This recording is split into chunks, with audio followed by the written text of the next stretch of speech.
আসসালামু আলাইকুম। দেখুন, পটাশ বা এমওপি সার ভেজাল নাকি ভালো সেটা কিভাবে পরীক্ষা করবেন।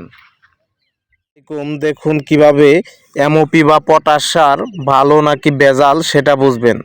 তো ভালো নাকি ভেজাল সেটা বোঝার জন্য প্রথমেই একটি স্বচ্ছ সাদা গ্লাসে কিছুটা পরিমাণে পানি নিতে হবে এবং সেই গ্লাসে পানি নেওয়ার পর সেখানে অল্প কিছু পরিমাণে এমওপি সার দিয়ে ভালোভাবে পানির সাথে মিশিয়ে নিতে হবে।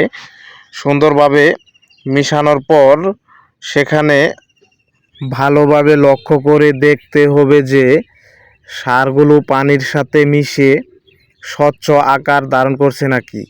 যদি পানির মতো স্বচ্ছ আকার ধারণ করে তাহলে বুঝতে হবে যে এই এমওপি পটাশ সারটি ভালো আছে, এবং যদি সেটা পানির নিচে গ্লাসের নিচে আপনার কিছুটা পরিমাণে জমা থাকে বা না গলে, তাহলে বুঝতে পারবেন যে সারটি ভেজাল রয়েছে। দেখুন, আমি যে সারটি ভিজিয়েছিলাম সেটি নিমিষেই আপনার স্বচ্ছ আকার ধারণ করছে এবং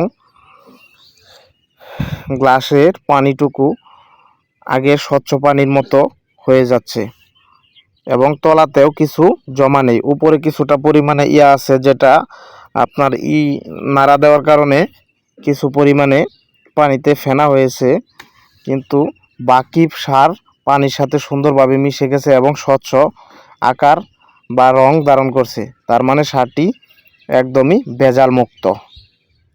এটা খেতে প্রয়োগ করা যাবে।